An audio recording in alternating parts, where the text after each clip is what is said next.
الرحیم الف لام میم حروف مقطعات، اس کے معنی اللہ ہی جانتے ہیں، لیکن اس پر ایمان لانا ضروری ہے۔ اور الف لام میم صاد، آپ صلی اللہ علیہ وسلم کی حدیث کے مطابق ایک حرف نہیں ہے، الف الگ ہے، لام الف ہے، میم الگ ہے، صاد الف ہے، اور ایک حرف پر 10 نیکیوں کا ثواب ہے۔ حضرت عائشہ سے مروی ہے کہ آپ صلی اللہ علیہ وسلم نے مغرب کی دونوں رکعتوں میں اس سورت کو پڑھا، آپ صلی اللہ علیہ وسلم پڑھا کرتے تھے۔ یہ سورت مکی ہے اور اس میں 206 آیتیں اور 24 رکوع ہیں، اور لکھنے کے ترتیب سے یہ قرآن کی 7ویں سورت ہے۔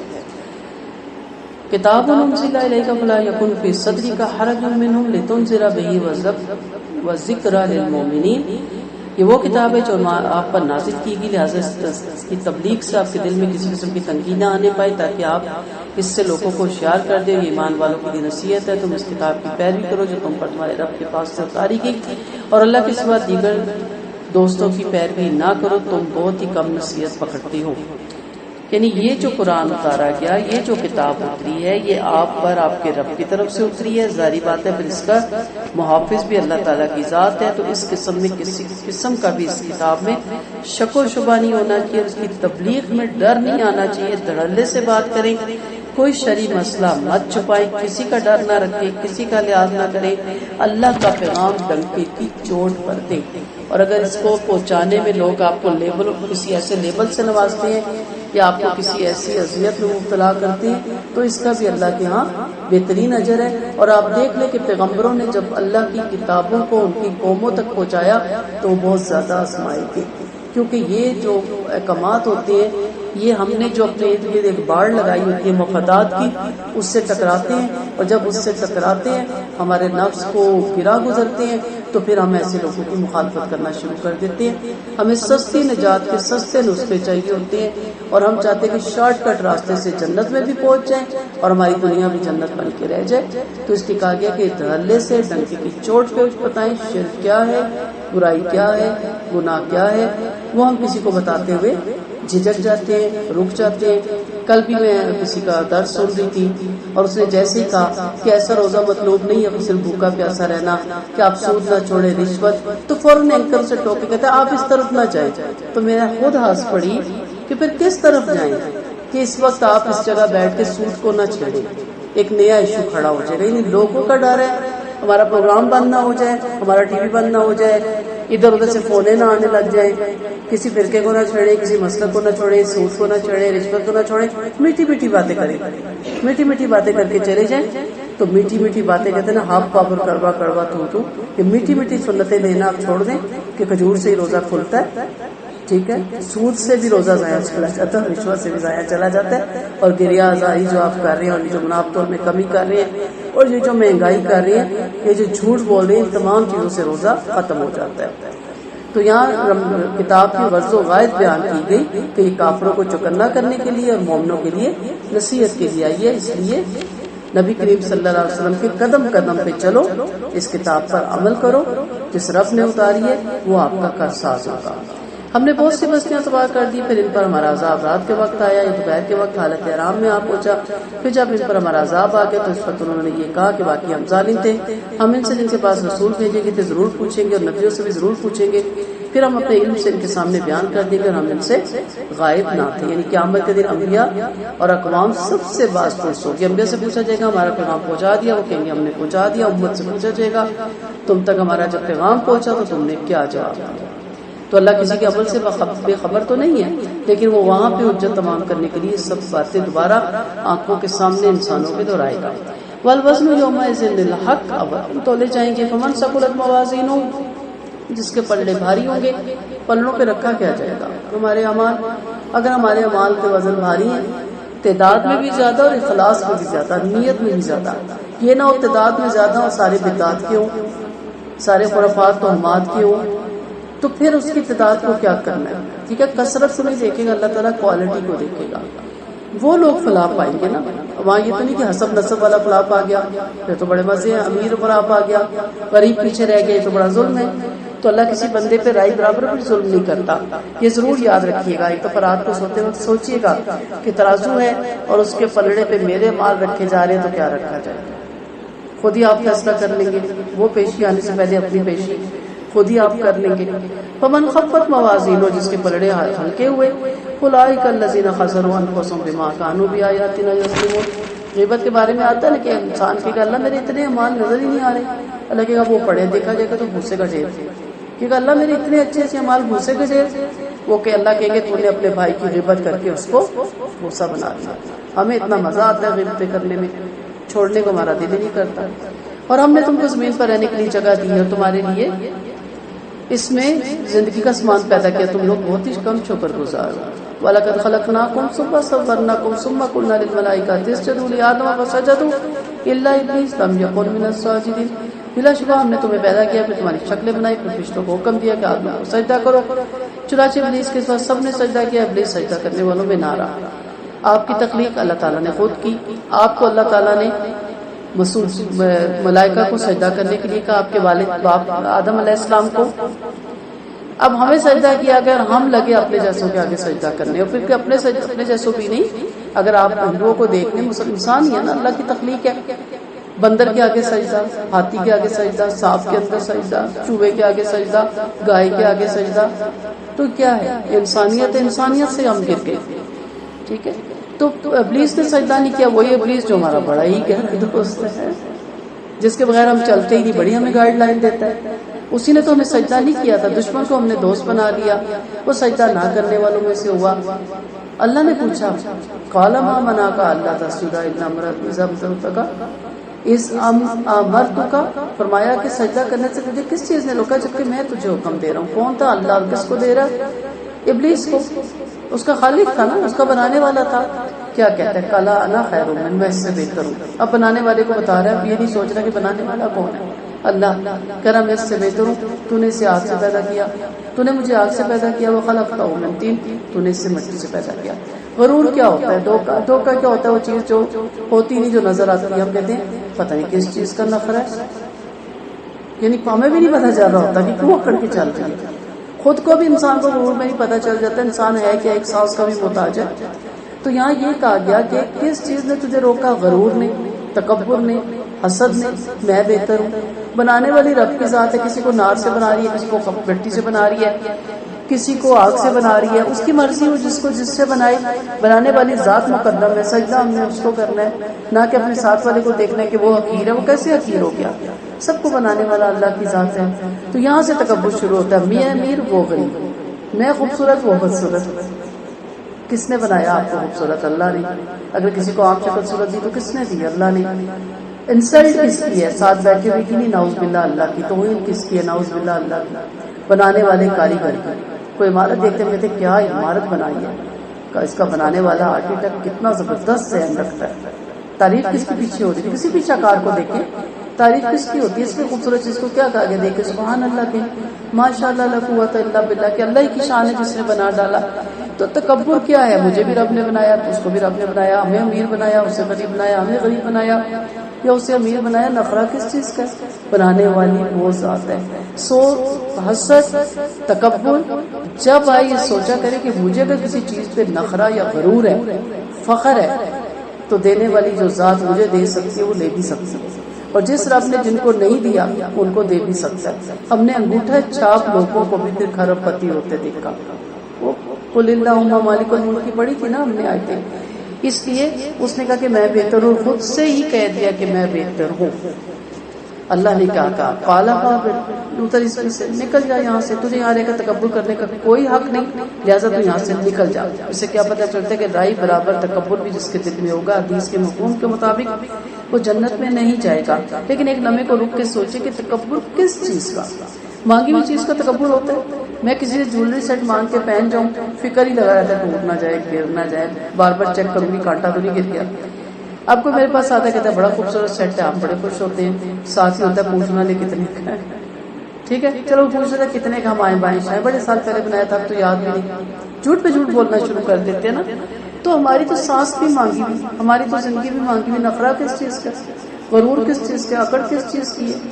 فکر رہنی چاہیے کہ میرے رب نے جو دیا وہ کسی ٹائم بھی مجھ سے واپس بھی لے لے گا. تو کہا نکل جا کیونکہ تو ذلیل بن گیا. تکبر کرنے والا اللہ کی نظر میں ذلیل، تو پھر ظاہری بات ہے سب کی نظروں میں ذلیل ہوتا ہے. میرے خیال میں ہم میں سے کوئی بھی متکبر کو پسند تو نہیں کرتا کہ کرتا ہے. عاجز لوگ اچھے لگتے ہیں، محبت کرنے والے اچھے لگتے ہیں. امیر ہے تو اپنے گھر، ہم کہتے ہیں نا پیسے اللہ نے اپنے کارے سے بھی خرید. میں خود ہنستی ہوں کہ اگر آپ کے اکاؤنٹس میں 10 کروڑ ہے تو ہم کیا کریں؟ ہمارے آگے کیوں اکڑ کے چاہ رہے ہیں؟ ہمارا تو راستہ چھوڑو، ہمیں کیوں تنگ کیا ہوا ہے؟ یا تو 10 کروڑ مجھے دے دو تو پھر نخرہ کرو، دیکھو جی میں نے تمہیں 10 کروڑ دے دیے. 10 روپے دینے کے آپ روادار نہیں ہیں اور اکڑ کے بیٹھتے ہیں. جب کسی محفل میں آتے ہیں ہمیں الگ سے اٹھ جائے، کیوں؟ ہمارے اکاؤنٹس میں 10 کروڑ ہے، ہم کیا کریں تمہارے 10 کروڑ کو؟ بیٹھو جہاں سارے بیٹھے ہیں. لیکن اب کیا جی، کیونکہ اس کے پاس 10 کروڑ ہے اس کو الگ سے اٹھ دی جائے. یہ چیز اللہ کی ناپسندیدہ چیز ہے. اللہ کی نظر میں وہ ذلیل بن گیا. بولا مجھے قیامت تک مہلت دیجیے گا. فرمایا جا تجھے مہلت دی گئی. تو نافرمان جنت کا اہل نہیں. ابلیس سے کیا نافرمانی ہوئی تھی؟ یہ تو نہیں کہ وہ نمازیں نہیں پڑھتا تھا، نماز کیا اس کو زکوٰۃ نہیں دیتا تھا یا حج نہیں کرتا تھا، وہ تو لاگو ہی نہیں تھا. صرف کیا تھا؟ اللہ کے حکم کے آگے سر نہیں جھکایا. ہم بھی سب کچھ کر کے اللہ کے حکم کے آگے نہیں سر جھکاتے. یہ یاد رکھیے گا، سب کچھ کر رہے ہیں، سارا کچھ کر رہے ہیں، روزہ بھی رکھ رہے ہیں، نمازیں بھی پڑھ رہے ہیں، لیکن تکبر ہمارے دل کے اندر سے کہیں نہ کہیں نہیں جاتا. اور اگر میں کہوں ہم سب متکبر ہیں تو آپ ناراض ہو جائیں گے. سب کو اپنے خاندانی تکبر کا ذوق ہے نا، اپنی ذات کا ہے نا. آپ صلی اللہ علیہ وسلم نے فرمایا تھا نا کہ میری امت میں سے 4 کام یا 3 کام جہالت کے نہیں نکلیں گے. اس میں سے کیا تھا؟ اپنے خاندان کا حسب نسب. یہاں ہر کوئی بیگ، چودھری، ملک اور گجر اور جٹ اور کیا کیا بنا بیٹھا ہے. ہم غیروں میں رشتہ نہیں دیتے، ہم باہر کی عورت نہیں لاتے، ہم یہ جو ہم ہے نا، یہ جو میں ہے نا، یہ تکبر ہے. کیا کہتے شیطان نے؟ انا خیر منہ، میں بہت بہتر ہوں سے. میں بیگ ہوں، میں آپ سب سے بہتر ہوں. آپ سب ناراض ہو جائیں گی. میں جٹ ہوں، آپ سب سے بہتر ہوں. میں گجر ہوں، میں آپ سب سے بہتر ہوں. دوسرا اٹھ کے کہے گا گجروں کو کسی منہ نہیں لانے. اچھا بس جٹانوں کو کسی تھی نہیں دے دے. واہ بھائی واہ. ہر ایک نے اپنے الگ الگ 2.5 انچ کی مسجد بنائی ہے. جس کے دل میں یہ تعصب ہے نا کہ میرا خاندان اعلیٰ اور میں خاندان سے باہر جا نہیں سکتی، میرے خاندان جیسا کسی کا خاندان نہیں، وہ اللہ کی نظر میں ذلیل ہے. یہ یاد رکھیے گا. اس لیے یہ نہ سوچا کریں کہ میں نے تو کبھی تکبر نہیں کیا، میں تو بڑی عاجز. جہاں کی بیٹیاں دینے کی بات آتی ہے انہیں ہم بوڑھا کر دیتے ہیں، انہیں ہم بیاتے ہی نہیں. کیوں؟ کیونکہ اپنی ذات کا نہیں میرا، برادری کا نہیں ملا. باقی بندروں کی ذات ہے، سور کی ذاتیں ہیں، کتے کی ذاتیں ہیں. مسلمان ہی ہے نا، آدم علیہ السلام کی اولادیں ہیں نا. ہم دیکھا جائے تو حقیقت میں سب ایک دوسرے کے بہن بھائی ہی ہیں نا. اگر اللہ نے پہچان کے لیے کچھ چیزیں آگے رکھ دی تو اس پہ بیٹیاں بوڑھی کر دی. ہم بیٹے بھی نہیں بیاتے، اپنی برادری کا ہی ملے گا تو بیائیں. ہم آوان تو ہم یہ، اور اتنی ذاتیں برادری ہیں کہ گننے لگ جائیں گھر میں رجسٹر کر جائیں. اور ہر ایک کو اپنی برادری پہ بہت زیادہ ذوق ہے کہ ہم سب سے بہترین ہیں. کس نے بنایا بہترین؟ نے خود ہی. اللہ نے تو قرآن میں نہیں اتارا. شیطان کو اللہ نے کہا تھا تو بہترین ہے، تجھے میں آگ سے بنا رہا ہوں تو بہت بہترین تکلیف ہے میری. نہیں کہا اللہ نے، اس نے خود سے ہی زوم کر لیا. مجھے اللہ نے کہا تھا تو عوام قوم کی ملک ہے، تو چودھری ہے، تو بیگ ہے، تو بہت بہترین میں تجھے بنا کے بھیج رہا ہوں. سید کو اللہ نے کہا کسی جگہ تو بہترین ہے، میں نے تجھے بہترین بنا کے بھیجا. نہیں، یہ کاسٹ ہے. اول تو وہ کاسٹ بھی نہیں ہے، ایک الگ بحث چل جائے گی، وہ کاسٹ بھی نہیں ہے. لیکن اتنا ہم نے اس چیزوں میں اپنے آپ کو محو کیا ہوا، اتنے ہم متکبر ہوئے ہیں، تو پھر اللہ نے کہا کہ تو ذلیل ہو گیا، نکل میری جنت سے، تو بسائے جانے کے یہاں قابل نہیں ہے. قال فبما اغويتني لأقعدن لهم صراطا مستقيم. اللہ نے جب اس کو چوائس دے دی کہ ٹھیک ہے جا، میں تجھے دیتا ہوں یہ اختیار. اللہ تعالیٰ نا اس کی مرضی، فیصلہ صادر کر سکتا، اس کے فیصلے میں کوئی رد و بدل نہیں کر سکتا. کہا جا شیطان کو، جا تجھے میں موقع دیتا ہوں، کیا کر لے گا تو؟ اس نے کہا میں برگلاؤں گا، میں ان کی سیدھی راہ پہ بیٹھوں گا. اور سیدھی راہ پہ ہی بیٹھتا ہے. سلما گھروں میں نہیں جا کے کہتا اٹھو فلم نہ دیکھو، مسجدوں میں جا کے ریختیں کرواتا ہے، باتیں کرواتا ہے. آپ سوچیں ساری ہم میں سے ماشاءاللہ مسجد جاتی ہیں، کتنی دفعہ کہا کہ شور نہ کرے. مجھے تو تقریباً جب بھی میں گئی مجھے کہنا پڑا پلیز وہیں حال پوچھنے، وہیں کوئی غلط نہیں آپ کر رہی ہوتی، صحیح کر رہی ہوتی ہے، لیکن اسلام بھی ان سے غلط کر رہی ہوتی ہے. حدیث کیا کہ جس نے اشارے سے بھی کسی کو منع کیا نا، اس کی بھی نماز گئی. آپ ہماری بھی خراب کرتی ہیں، خاموشی سے آ کے نہیں بیٹھتے ہم. یہ سب کیا ہے؟ صراط مستقیم پہ بیٹھا ہے. نماز کا جواب نہیں دینا، اذان کا جواب نہیں دینا، اذان کو نہیں سننا، مسجد میں گپے مارنی، شور و غل کرنا، یہ سارا ہمارے سیدھے راستے پہ بیٹھ کے قرآن نہیں پڑھنے دینا. قرآن کے وقت ساری کام ہے. باقی آپ فلم دیکھ کے کوئی ڈسٹرب نہیں کرے گا. آپ 2.5 گھنٹے فلم دیکھ کے فون نہیں بجے گا، آپ قرآن اٹھانے کی دیر ہے فون بجے شروع ہو جائے گی. تو سیدھے راستے پہ. ثم لا آتینہم بین ایدیہم، آگے سے آئے گا، ٹھیک ہے، آگے سے آؤں گا یعنی آخرت کی طرف سے لوگوں کے دلوں میں شک و شبہات ڈالوں گا، اور پیچھے سے آؤں گا یعنی انہیں دنیا کا شوق دلاؤں گا. اور من خلفہم، وَعَنْ ایمانہم ان کے دائیں طرف سے آؤں گا یعنی دینی باتیں مشکوک بناؤں گا، وشمائلہم ان کے بائیں طرف سے آؤں گا یعنی گناہ کو لذت دار بناؤں گا. یہ ساری چیزیں ہیں. یہ شیطان چاروں طرف سے اٹیک کرتا ہے، نیکی کے کام میں رکاوٹ ڈالتا ہے، چھوڑو گھونسلے بنائے ہوئے لوگوں نے مانگنے کے. یہی باتیں ہوتی ہیں نا. آپ کو کیا پتا لوگ کتنے فراڈی ہیں، آپ کو کیا ضرورت ہے. آپ نے ایک نیا شوشہ ہے، نکمے بنا رہے ہیں ہم لوگوں کو دے دے کے. آپ صلی اللہ علیہ وسلم کو نعوذ باللہ یہ نہیں پتا تھا نکما بنا رہا ہوں کسی کو. کیا غربت رہی آزمائش ہے، وہ ان کی آزمائش ہے، امیر والوں کی آزمائش ہے کہ آپ کتنا ان کو اپنی طرف سے ان کی مدد کرتے ہیں. تو یہ ساری چیزیں کیا ہوتی ہیں کہ ایسی پروپوگنڈے کرتے ہیں کہ ہم دین کے کاموں سے رک جاتے ہیں. کہتے لوگوں نے فراڈ بنایا ہوا ہے، ہم اپنے حق لال کی کمائیاں ان کو کیوں دیتے پھریں. ابن عباس کہتے ہیں کہ آگے سے دنیا سے، پیچھے سے آخرت، دائیں سے نیکی اور بائیں سے برائیاں مراد ہیں. ولا تجد اکثرهم شاکرین، اور سب سے بڑی بات نہ شکرا پن پیدا کرتا ہے. آج کے دور میں ہر بندہ رونے روتا ہے. میری والدہ نے ایک دفعہ کہا میں دیکھتی ہوں پیسہ پیسہ کر دینا نہیں، ساڑھے دور اتنے کوئی کردا سی. میں کہا واقعی جب بیٹھیں گے نا، کون سا کام جس میں پیسہ زیادہ ہے، کون سی اسکیم جس میں پیسہ زیادہ ہے، کہاں پلاٹ لیں جو پیسہ دے جائے، اور یا رونا روتا رہتا ہے گزارا نہیں ہوتا، گزارا نہیں ہوتا، گزارا نہیں ہوتا. ایک شخص نے، ایک بندہ گزرا، اس نے بیل بجائی اور اس میں واقعہ، اس نے کہا جی سالن روٹی ملے گی. اس نے کہا وہ بیٹھو. اندر سے ملازم کو بڑا امیر آدمی تھا، اس نے کہا اس کو روٹی دو. اور بڑا تنگ بیٹھا ہوا تھا، کاروباری معاملات میں بڑے مشکلوں میں پھنسا ہوا تھا، بڑا کروڑ پتی تھا لیکن بڑا بیزار تھا. اسے کہتا ہے کیسی گزری ہے؟ اس نے کہا الحمدللہ بہت اچھی گزری ہے. اس نے کہا گزارا ہو جاتا؟ اس نے کہا بہت اچھا گزارا ہو جاتا ہے. کہا کیسے؟ اس نے اپنی رودار سنائی، گاؤں چل رہا ہوں بیچاری کام تھا، تھوڑا سا دادے راہ اپنی پوٹلی کے ساتھ باندھ کے کندھے میں رکھ کے تھوڑا پیدل چلا، کسی بس ملی، بیچاری آیا، کام کیا، واپس نکلا. زیادہ رانی تھا، بھوک لگی، آپ کا دروازہ بجایا، اللہ نے خیر دی، آپ نے سالن روٹی دی. پھر پیدل چلوں گا، بس پہ بیٹھوں گا، گھر چلا جاؤں گا، ماں بھی ہے، بہنیں بھی ہیں، بیوی بھی ہے، بچے بھی ہیں، تھوڑی سی کھیتی ہے. اس نے اتنی لائف سمپل سی بتائی. اور پھر اس وقت اس نے سوچا کہ اس کا کیوں گزارا ہو جاتا ہے، کیونکہ اس کی اپنی لمٹ میں ہے. میرا کیوں نہیں گزارا ہوتا کہ میں نے اپنے اوپر عذاب بنا لیا زندگی. تو گزارا ہی نہیں ہو رہا، رونے ہی نہیں روئے ختم ہو رہے. 2 بچے اسکولوں میں ڈال رہے ہیں اور ان کی 45,000 فیسیں دے رہے ہیں، تو گزارا کیسے ہوگا؟ کم سے کم جو عام بھی پرائیویٹ اسکول ہے 18,000 8,000 10,000 کیسے گزارا ہوگا؟ اور پھر فیس تک نہیں، پھر ان کی کتابیں کہاں سے لائیں گے؟ پھر ان کی ٹیوشن، کیونکہ میرے آتے سے مائیں تو کھانے سے رہی، پھر ٹیوشن، پھر ان کی ظاہر گھر سے دور ڈالیں گے. ہمارے سیکٹر میں کتنے اسکول ہیں لیکن ہمارے بچے اتنے دور دراز اسکولوں میں جاتے ہیں. پھر ہم انہیں سوکھی لگوا کے دیں گے، پھر اس کا بھی دیں گے، تو گزارا تو نہیں ہوگا. عذاب ہم نے خود زندگی بنائی. تو کہا وَلَا تَجِدُ أَكْثَرَهُمْ شَاكِرِينَ، اکثر لوگوں کو آپ نہ شکرا کرتا نہیں دیکھیں گے. نبی کریم صلی اللہ علیہ وسلم دعا مانگا کرتے تھے، اے اللہ میں تجھ سے اپنے دین اور دنیا میں عافیت اور معافی مانگتا ہوں. اے اللہ میرے عیبوں میں پردہ ڈال اور مجھے خوف سے امن عطا فرما. اے اللہ آگے پیچھے سے، دائیں بائیں سے، اوپر نیچے سے میری حفاظت فرما. اے اللہ میں اس بات سے تیری پناہ مانگتا ہوں کہ نیچے سے اچک لیا جاؤں. ابن عمر فرماتے ہیں آپ صلی اللہ علیہ وسلم صبح شام مذکورہ بالا دعا کبھی نہیں چھوڑتے تھے. ہم یہاں بچوں کو سکھاتے ہیں اللہم انی اسألک العفو والعافیہ فی دینی و دنیای و اہلی و مالی، اللہم مستوراتی و عامر رواتی واحفظنی من بین یدی ومن خلفی وعن یمینی وعن شمالی ومن فوقی واعوذ بک اللہم ان اغتال من تحتی. یا کہ نستعین میں آپ کو کتاب میں یہ دعا مل جائے گی. فرمایا یہاں سے ذلیل و خوار و ملعون ہو کر نکل جاتے ہیں. ان میں سے جو شخص بھی تیری بات مانے گا میں یقیناً تم سب سے جہنم کو بھر دوں گا. وَيَا آدَمُ اسْكُنْ أَنْتَ وَزَوْجُكَ الْجَنَّةَ فَكُلَا مِنْ حَيْثُ شِئْتُمَا وَلَا تَقْرَبَا هَٰذِهِ الشَّجَرَةَ فَتَكُونَا مِنَ الظَّالِمِينَ. اے آدم تم اور تمہاری بیوی جنت میں رہو، سو جہاں سے چاہو کھاؤ پیو، خبردار اس طرف کے پاس نہ جانا ورنہ ظالم بن جاؤ گے. کہ شیطان نے ان کے دلوں میں وسوسہ ڈالا تاکہ ان کے سامنے وہ پردے والا جسم ظاہر کر جو ان سے چھپا دیا گیا تھا. اور کہنے لگا تمہارے رب نے اس طرف سے میں جس وجہ سے تمہیں منع فرمایا لیکن تم فرشتہ نہ بن جاؤ، ابد کی زندگی نہ پالو. اس نے دونوں کے سامنے قسمیں کھا کر کہا یقیناً مانو میں تمہارا سچا خیر خواہ ہوں.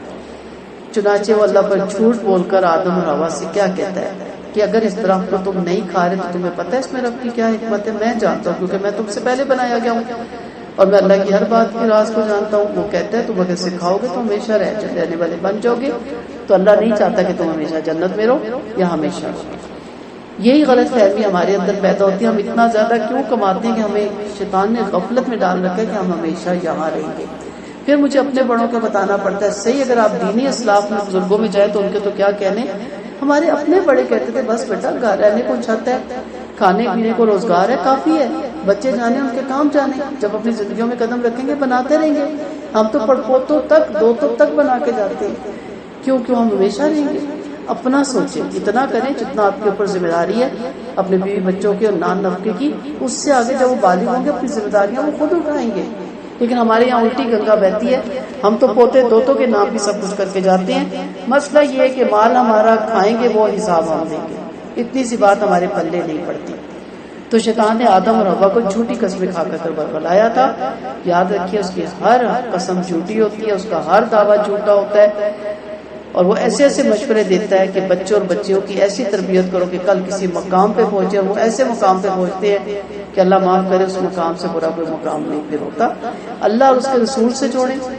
ٹھیک ہے، فوراً کہے گے اتنی چھوٹی سی بچی کو حفظ میں ڈال دیا، اتنی چھوٹی سی بچی کو اس کا گون پہنا دیا، اتنی چھوٹی سی بچی کو اسکارف پہنا دیا. بچہ ہی بڑا ہوتا ہے نا، بڑی ہوگی تو سیکھ جائے گی. مرغی کا بچہ بڑے ہو کے گائے کا بچہ بن جائے گا، شیر کا بچہ بن جائے گا؟ نہیں، مرغی کا بچہ مرغی کا ہی رہے گا.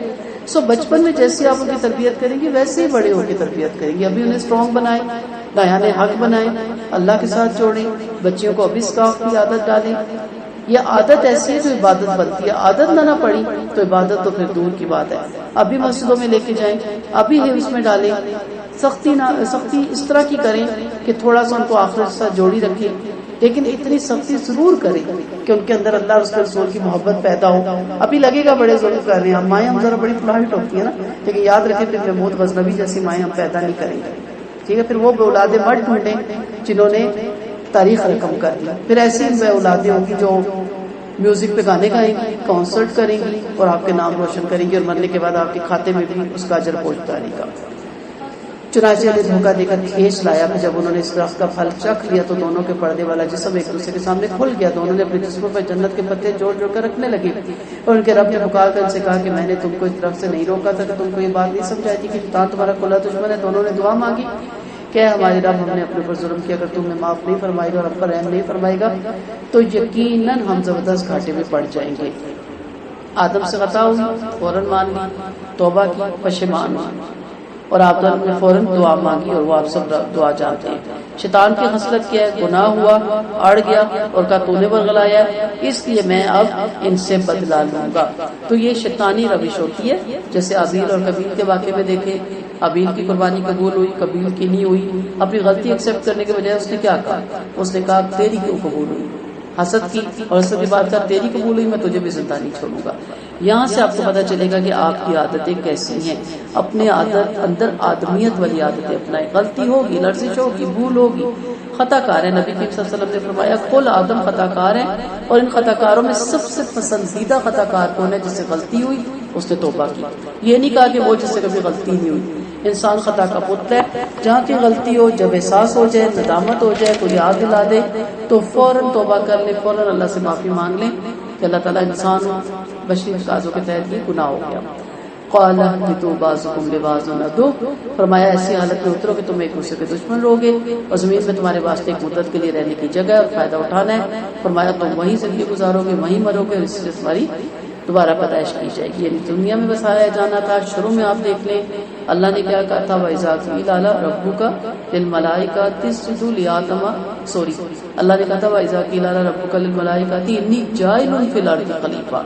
تو آپ نے زمین ہی میں آنا تھا. یہ سارا جو وہاں پہ اللہ تعالیٰ نے ایک پلان بنایا تھا وہ اس لیے کہ آپ کو پتہ چلے کہ جنت میں بسائے جانے کے قابل وہی لوگ ہوں گے جو اللہ کے منع کردہ کاموں سے رکیں گے. اتنی سی بات سکھائی. دنیا میں آپ آگے، اب دنیا میں جن چیزوں سے رک جائیں انشاءاللہ جنت الفردوس کے اعلیٰ ٹھکانے آپ پائیں گے. جن کے کام کرنے کو لیے کہا گیا وہ کر لیں، انشاءاللہ بہت مراتب پائیں گے. لیکن اگر ان دونوں چیزوں سے ہم خدا نخواستہ باز نہ آئے تو پھر جہنم ایسے لوگوں کا ٹھکانہ ہوگا.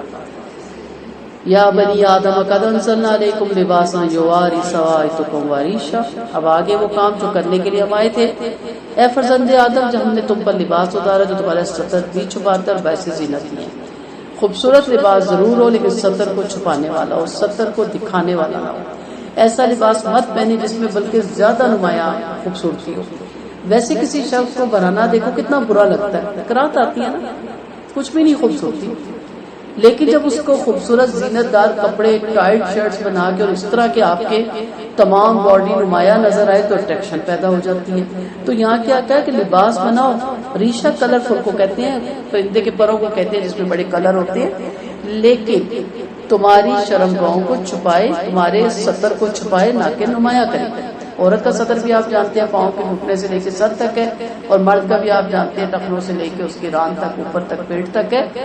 نمایاں نہ کریں ایسی جینس کی پینٹیں یا ایسے لباس یا ایسی ٹائٹس بچیوں کو پہنانا جس سے ان کی شرم گاہ نمایاں ہو، ایسی ٹائٹ کپڑے پہننا جس سے بریسٹ نمایاں ہو، انگ انگ نظر آتا ہو، ایسا سی تھرو کپڑا پہننا جس میں سارا جسم جھلک رہا ہو، یہ عذاب کا مستحق ہے.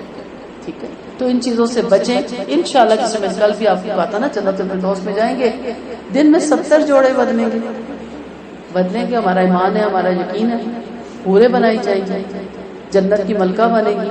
تو یہاں تھوڑے سے دن کے لیے آئے ہیں. ایک عمر میں تو ویسے ہی انسان پہننا چھوڑ دیتا ہے، کیونکہ اگر اس عمر میں ایسی چیزیں پہنے تو لوگ کیا کہتے ہیں، بڈھی گھوڑی لال لگا. ویسے ہم لائٹ کلر پہ آ جاتے ہیں، ویسے ہی پورا لباس پہننے لگ جاتے ہیں، ویسے ہی سر ڈھانپنے لگ جاتے ہیں. وہ تو ہماری علاقائی مجبوری ہوتی ہے نا، ثقافتی مجبوری.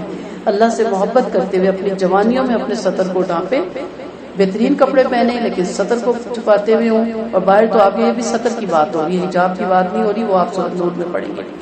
وَلِبَاسُ التَّقْوَىٰ، تقوی کا لباس، ذَلِكَ خَيْرٌ، اللہ کو بہت پسند ہے. ذَلِكَ مِنْ آیَاتِ اللَّهِ لَعَلَّهُمْ يَذَّكَّرُونَ. تقوی کے لباس کے بارے میں کہا جاتا ہے لباس تقوی. ظاہری جو آیت ہے اس سے معلوم ہوتا ہے کہ شریعت کے دائرے میں زیب و زینت اختیار کرنا اور تکبر سے بچنا مراد ہے. یعنی انسان اللہ سے ڈرتے ہوئے جسم کے وہ حصے چھپا لے جس کے چھپانے کا حکم شریعت میں ہے.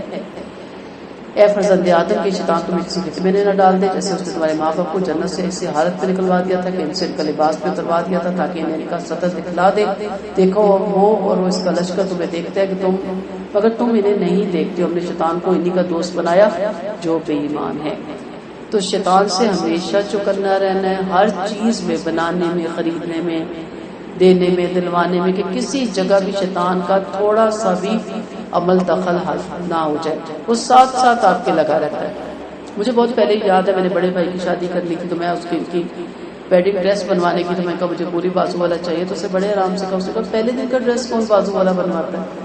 تو میں نے اسے کہا کیوں نہیں بنواتے، ہم بنواتے ہیں. تو اسے کہا پھر مجھے ٹائم دے، میں آپ کو پھر پوری بازو والا بنا کے دیتا ہوں. یعنی یہ اس کے لیے حیران کن خبر تھی.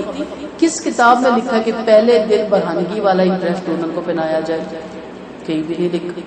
لیکن ہمارے یہاں ہے کہ جو پہلے دن کی لہنگے یا گھگھروں کے اوپر جو چولیاں ہیں وہ بالکل ہی چولیاں ہی ہو جاتی ہیں، تو ان کے بازو نہ بنائے جائے کہ چوڑیاں تو اس کے اوپر مہندیاں. میں نے کہا نہیں، ہم پوری بازو کے بناتے ہیں.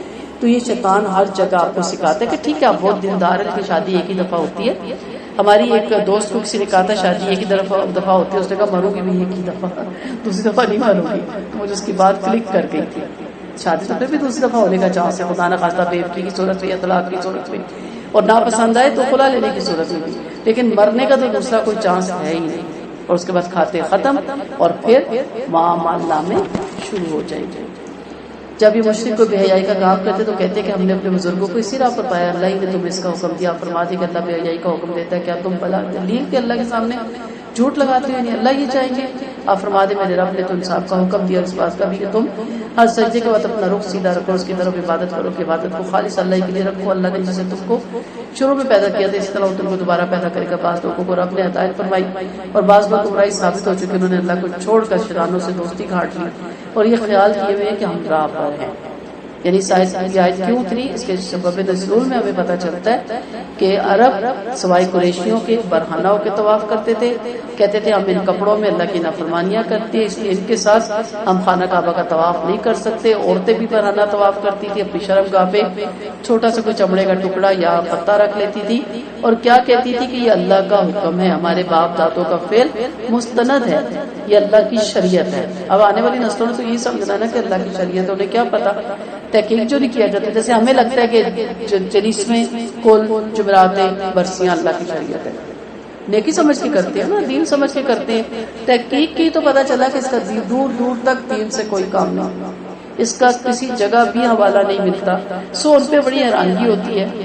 یہ اللہ کی شریعت ہے درگاہوں پہ دمال ڈالنا، عورتیں اتنی بیچاری جھلی ہو جاتی ہیں اپنے دکھوں سے غموں سے، دوپٹہ ادھر جاتا ہے اور بٹن کھلے ہوتے ہیں، بالوں کو گھماتی ہیں اور ناچ ناچ کو ارد گرد لوگ کھڑے ہیں، کیا جی اللہ والی اور اللہ کا اس پہ کیا آ گیا، بجٹ میں آ گئی ہے، یہ شریعت ہے؟ اب ہم دین دار کہتے ہیں استغفار، دنیا دار کہتے ہیں واہ کیا زبردست، اس کے اندر تو عارف کی منزلیں یہ طے کر لی ہے، سلوک کی منزلیں یہ طے کر لی ہے، تو اللہ والی ہو گئی ہے۔ یہ اللہ کی شریعت نہیں ہے۔ حساب صفحہ کا آپ پڑھیں، آپ کو پتہ چلے گا، صوفیزم کو آپ کو پتہ چلے کہ کس کو حساب صفحہ کہا جاتا ہے۔ یہ طریقے نہیں تھے جو اب ہماری درگاہوں میں ہوتے ہیں، تو اس وقت بھی یہی تھا کہ کیا کہتے تھے، اللہ کی شریعت ہے۔ تو کیا ہماری درگاہوں میں سوئے ہوئے ولی جو کلمہ حق بتانے آئے تھے وہ ہمیں نچوانا سکھانے آئے تھے؟ نعوذ باللہ، کبھی سوچے؟ کبھی بھی نہیں۔ کیا وہ یہ کہتے تھے کہ ناچو؟ کبھی بھی نہیں۔ کہاں سے ہم نے یہ بنا لیا؟ اور ہمارے بچوں نے بھی سمجھا کہ جب ہم درگاہوں میں جاتے ہیں نا تو الٹا چلتے ہیں۔ ہمارے ہاں لوگ سیدھا بھی نہیں چلتے کہ پیٹھ نہ ہو جائے، اتنا تو حرمت، اتنا تو احترام اپنے ماں باپ کا نہیں ہم کرتے جتنا ان کا کرتے، خانہ کعبہ کا نہیں کرتے، قرآن کا نہیں کرتے، نبی کی سنتوں کا نہیں کرتے جتنا ہم ان درگاہوں کا کرتے ہیں۔ جھوٹا موٹا کھا لیتے ہیں کہ تبرک ہے اور بابرکت ہے، تو اس لیے حیران ہونے کی ضرورت نہیں ہے۔ آج کل بھی یہی ہے، تو بڑے افسوس کی بات ہے کہ ایسے اقوال جن کی صحت کا ان کو علم ہی نہیں تھا اللہ کی طرف منسوخ کرتے ہیں، یہ سراسر عدل اور انصاف کے خلاف ہے۔ ہم بھی کہتے ہیں، ہماری کتابیں بھی کہتی ہیں، ہمارے بھی بد عقیدہ لوگ کہتے ہیں کہ عبد القادر جیلانی اللہ تعالیٰ سے ارواح کی پوٹلی چھین لیں گے، تھیلی چھین لیں گے، اور اس وقت تک نہیں دیں گے جب تک اللہ تعالیٰ ان کے ایک ایک مرید کو معاف نہیں کر دے گا۔ جب معاف کر دے گا جنت کا پروانہ دے دے گا، پھر ابو عبد القادر جیلانی وہ پوٹلی واپس کریں گے۔ اتنا زور! فرشتے کیا ہے پتہ ہے؟ جس کی یہاں پنڈلی دیکھی میرے نبی نے تو اس کا سرا جا کے آسمان پہ ختم ہوا، 6 پروں والے، اور جبرائیل علیہ السلام نے قوم لوط کو اپنے ہاتھ پہ اٹھا لیا۔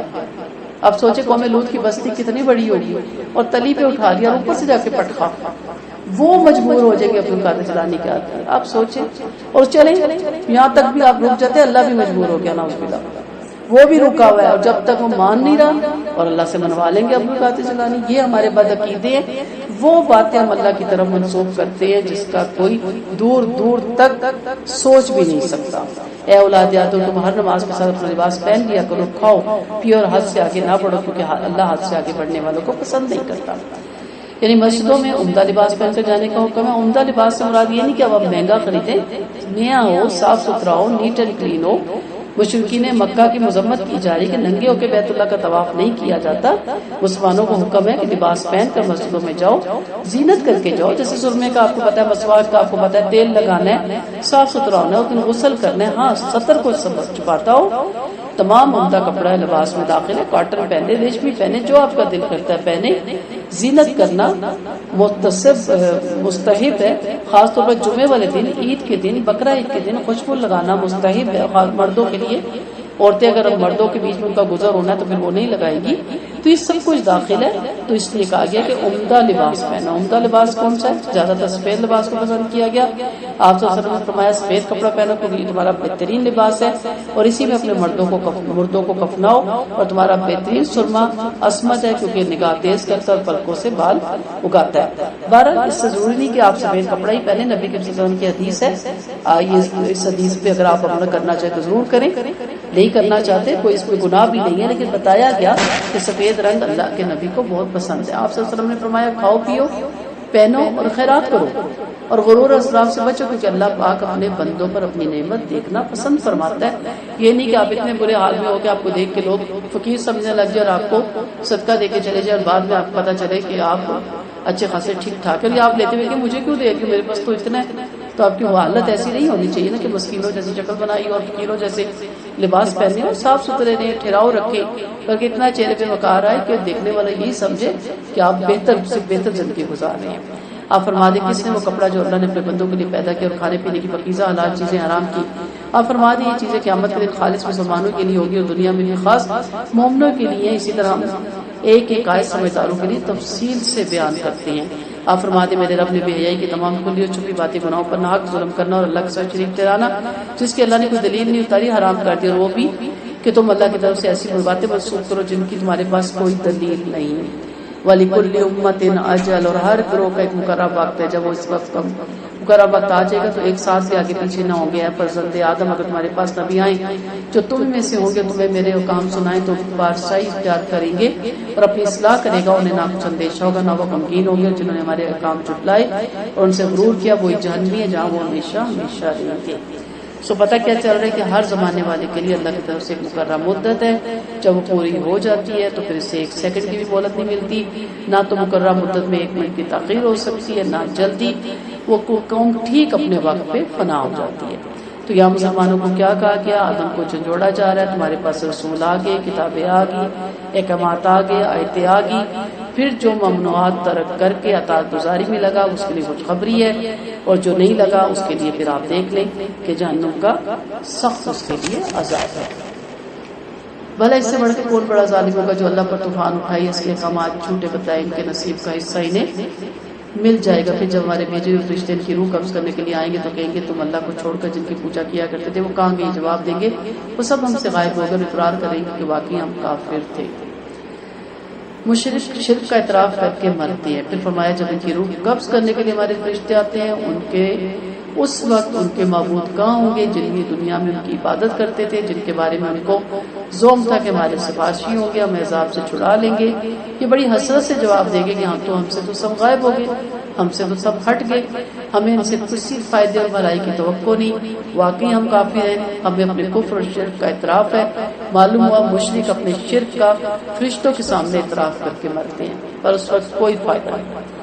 قالوا ادخلوا فی امم قد خلت من قبلکم من الجن والانس فی النار. حکم ہوگا جنوں اور انسانوں کے جو فرقے پہلے گزر چکے تم بھی ان کے ساتھ جہنم میں جاؤ. جب کبھی کافروں کی ایک جماعت دوزخ میں داخل ہوگی تو ایسی جیسی دوسری جماعت کو برا بھلا کہے گی. پھر جب سب جہنم میں اکٹھے ہو جائیں گے تو پچھلے جہنمی پہلے جہنمیوں کے بارے میں کہیں گے کہ ہمارے آقا ہمیں انہیں لوگوں نے گمراہ کیا تھا لہٰذا انہیں ہم سے دگنا دوزخ کا عذاب دیجیے. اللہ تعالیٰ فرمائے گا ہر ایک کے لیے دگنا عذاب ہے لیکن تم کو خبر نہیں. اور پہلے پچھلوں سے کہیں گے تم کو ہم پر کوئی فوقیت نہیں ہوگی لہٰذا اپنے کرتوتوں پر عذاب کا ذائقہ چکھو. اب یہ حشر کے بارے میں بتایا جا رہا ہے. ایک امت جب جہنم میں جائے گی, دوسری امت جب آئے گی, قوم آئے گی کہ اللہ یہ جو پہلے بیٹھ گیا نا ان کی روش پہ ہم چلے, ان کے طور طریقے ہم نے اپنائے, ان کی باتوں پہ ہم نے عمل کیا, ان کو دگنا عذاب دے کیونکہ انہوں نے ہمیں ورگلایا. تو اللہ کہیں گے تمہارا بھی عذاب دگنا ہی ہے کیونکہ تم بھی اپنے پیچھے یہ روش چھوڑ کے آئے ہو, یہ بدعتیں چھوڑ کے آئے ہو, یہ غلط کام چھوڑ کے آئے ہو. یعنی آنے والی قومیں تمہارے کرتوت دیکھ کے, تمہارے اعمال دیکھ کے, تم جیسا بن کے تمہارے پیچھے آ رہی تو تمہیں بھی دگنا عذاب ہے. تو پہلے مذاق اڑائیں گے کہ پتہ چلا ہم پہ دگنا عذاب مانگتے تھے, تم بھی دگنے عذاب میں مبتلا ہوگے. اسی لیے نبی کریم صلی اللہ علیہ وسلم کو فرمان ہے جس نے ایک سنت کو جاری کیا اس کو 100 شہیدوں کے برابر ثواب ہے. اسی طرح ایک بدعت کو اپنے گھر سے ختم کر جائیں, آپ کہہ جائیں کوئی نہیں مانتا, بری ذمہ ہو جائیں, اس کے بعد اگر اس بدعت کو جاری رکھتے ہیں آپ اس سے بری ذمہ آپ کھل کے کہ میں اسے ختم کرتا ہوں اپنے گھر سے, اپنے بچوں سے. کوئی چھوڑ دے تو اچھی بات, اگر کوئی کرتا ہے تو میں اس کا ذمہ دار نہیں ہوں. اور پھر اگر آپ کی خود ڈیتھ ہوتی ہے اور آپ کے پیچھے وہی بدعتیں کی جاتی ہیں جس سے آپ منع کر کے گئے تو آپ کو بالکل عذاب نہیں دیا جائے گا, لیکن جو اس کو نہیں چھوڑتے ان کو دگنا عذاب دیا جائے گا. تو قرآن و سنت کے مطابق پتہ کریں کون سی بدعتیں ہیں, کون سی مشرکانہ اعمال ہمارے مذہب میں شامل ہو چکی ہیں, ان سب کو اپنی زندگی میں چھوڑ کے جائیں ورنہ اس کا بڑا سخت عذاب ہے. ہماری آیتوں کو نہ ماننے والوں کے لیے, ان سے اکڑنے والوں کے لیے آسمان کے دروازے نہیں کھولے جائیں گے اور نہ وہ جنت میں جا سکتے جب تک کہ اونٹ سوئی کے ناکے سے نکل نہ جائے. مجرموں کو اسی طرح سزا دیتے ہیں, آگ ان کا اوڑھنا اور بچھونا ہوگا, اسی طرح ہم ظالموں کو سزا دیں گے. کافروں کے نیک عمل اور دعائیں آسمان تک نہیں چڑھتی, معلق رہتی ہیں. ان آیتوں سے ہمیں پتہ چلتا ہے کہ کافروں کے لیے آسمان کے دروازے نہیں کھولے جائیں گے, یعنی ان کا کوئی نیک عمل آسمان پہ نہیں چڑھتا اور نہ ان کی دعا آسمان تک پہنچتی ہے. پھر کافروں کی روحوں کے آسمان کے دروازے بھی نہیں کھولے جائیں گے, ان کی روحوں کے لیے آسمان کے دروازے بند ہوں گے. آپ صلی اللہ علیہ وسلم نے فرمایا کہ فرشتے کافر کی روح آسمان پر لے کر چڑھتے ہیں. راستے میں فرشتوں کی جو جماعت ملتی ہے وہ پوچھتی ہے یہ گندی روح کس کی ہے, لے جانے والے فرشتے اس کا نام لیتے ہیں فلاں بن فلاں کی ہے. آخرکار فرشتے سے آسمان کے دروازے تک لے جاتے ہیں لیکن اس کے دروازے نہیں کھلتے. پھر آپ صلی اللہ علیہ وسلم نے اس سے آیت کی تلاوت فرمائی. اسی طرح آپ کا فرمان ہے کہ نیک شخص ہوتا ہے تو فرشتے کہتے ہیں پاکیزہ جس کی مطمئن روح نکل آ تو لائق تعریف ہے, ہم تجھے اللہ کی رحمت, اس کی روزی اور اس کی رضا کی بشارت دیتے ہیں. فرشتے یہ بشارت دیتے رہتے ہیں یہاں تک کہ آسمان پر لے چڑھ جاتے ہیں اور اس کے لیے آسمان کے دروازے کھلواتے ہیں. اندر سے آواز آتی ہے کون ہے؟ فرشتے جواب دیتے کہ فلاں. جواب ملتا ہے خوش آمدید اے پاکیزہ جس کی پاکیزہ روح آؤ تم لائق تعریف ہو, تمہیں اللہ کی رحمت اور روزی اور اس کی رضا مبارک ہو. پھر ہر آسمان پر اس کا انہی الفاظ کا استقبال ہوتا ہے. آخر کا روح ساتوں آسمان پر پہنچ جاتی ہے، اور اگر یہ شخص برا شخص ہوتا ہے تو فرشتے کہتے ہیں کہ اے گندے جسم کی گندی روح نکل آ، تو لائق نفرت ہے، ہم تجھ کو کھولتے ہوئے پانی پیپ اور ان جیسی دیگر چیزوں کی بشارت دیتے ہیں روح نکلنے تک۔